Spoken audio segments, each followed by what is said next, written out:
Stage 1. The decision. The tea goes cold before you drink it. That's the detail that stays. Not the laptop screen casting light across the kitchen table, not the number you've underlined so many times the pen nearly broke through the paper. Just the cold tea, the 11:52 on the microwave clock, and the particular stillness of a small apartment where the refrigerator hum is the loudest thing in the room. You are 26. You earn $51,000 a year.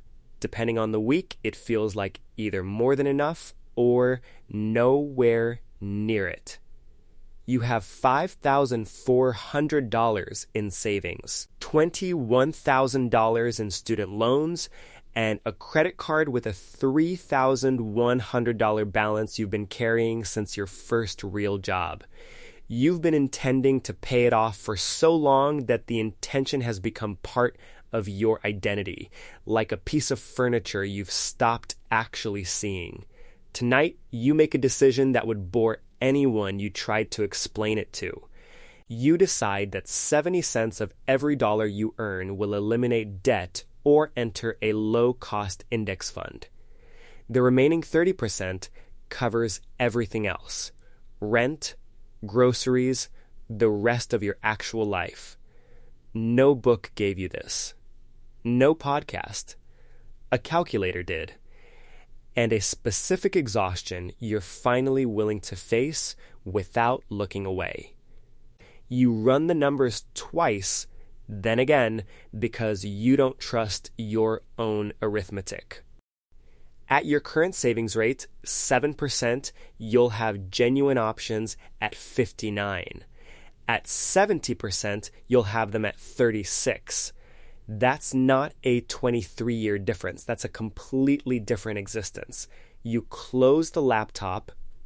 The decision happens in the same kitchen where you made eggs this morning. Nothing in the room has shifted. No one witnessed it. No one will know it occurred. That's the thing about the decisions that genuinely rewrite your life. They almost never announce themselves. The tea is cold. You pour it out. Something quietly, permanently begins. Stage 2. The invisibility. 4 months in, your friend Priya moves into a new building downtown. Actually new.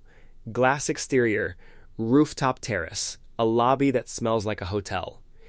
You attend the housewarming on a Saturday and stand near the window holding a drink you're nursing slowly, and you feel something unexpected move through you.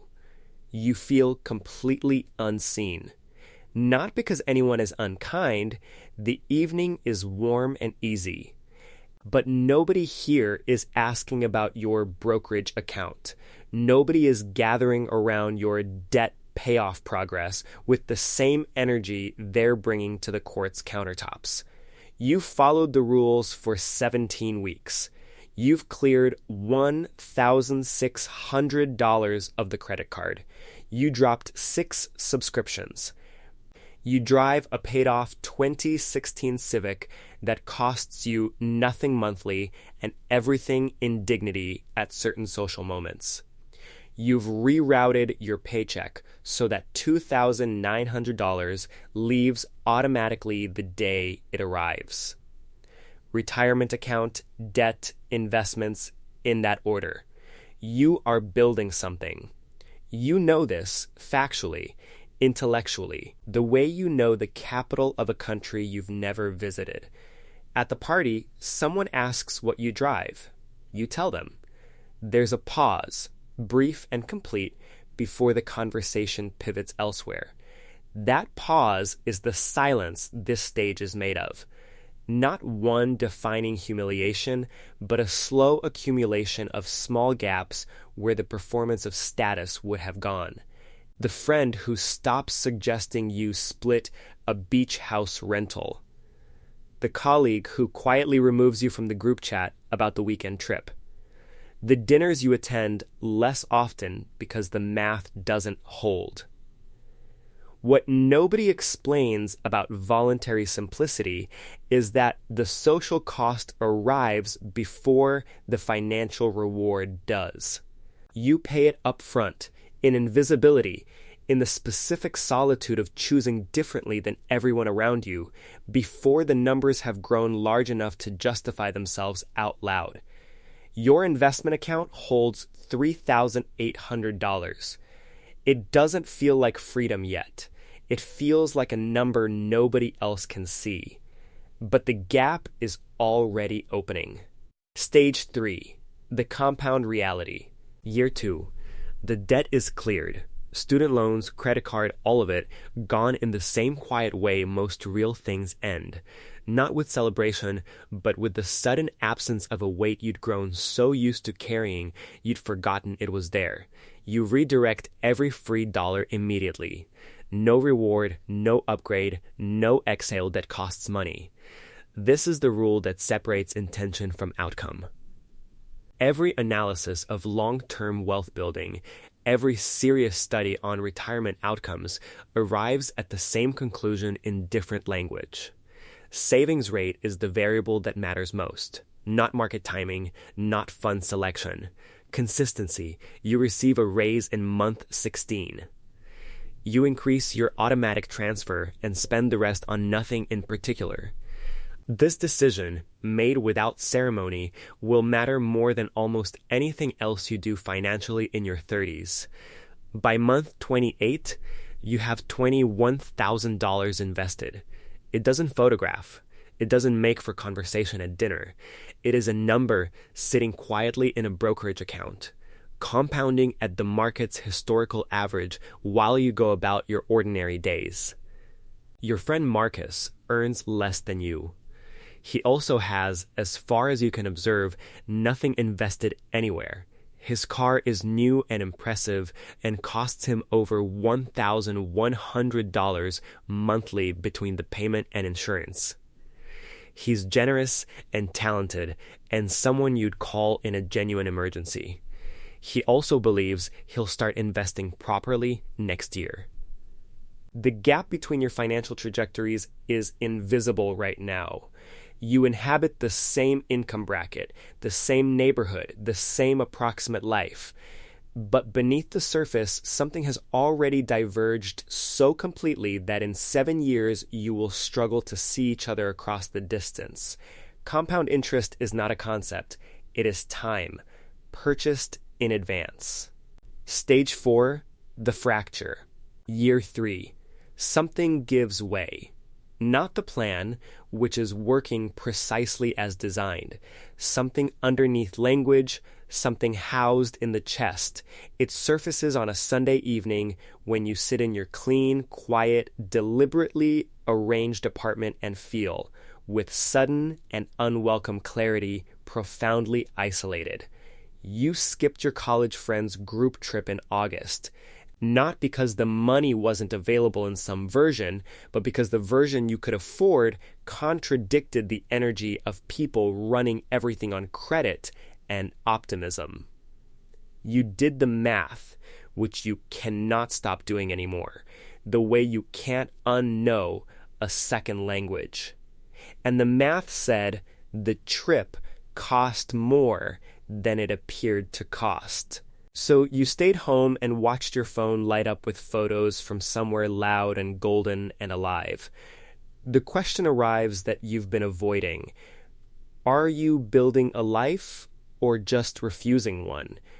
Are the rules a philosophy or an elaborate excuse to sit in the margins and watch? The social cost has been steady and cumulative. The conversations you can't enter, the references you no longer share. The quiet way your peer group's vocabulary of status has become a language you've stepped outside of. You question everything that month. Then you check the account. Stage 5, the turn. $51,200. You look at it twice. 35 months of consistent contributions through a market correction in months 15 through 20, during which you did the hardest and most important thing. Nothing. You stayed. It recovered. It grew $51,200 from an income that never exceeded $64,000, with a savings rate that began at 70% and has held roughly there through 3 years of raises you refused to celebrate with lifestyle. At historical average annual returns, that balance generates approximately $5,100 per year by itself. $425 a month. Money producing money, without your labor, without your presence, without you doing anything at all except leaving it alone. That number is modest. That number also doesn't stop. It doubles again, and in 10 years produces more monthly than your rent currently costs. For the first time, you feel it rather than simply knowing it. The weight of accumulated patience, the felt sense of time working in your direction. The doubt from the previous month doesn't vanish, but it becomes a quieter voice running below a larger, steadier one. You increase the automatic transfer. You do it before you can reconsider. Stage 6. The arrival. Year 9. You are 35. Tuesday morning, coffee shop, 10:14 a.m., and you have no obligation until afternoon. This is not a vacation. This is just a Tuesday that belongs entirely to you. The investment accounts combined sit at $294,000.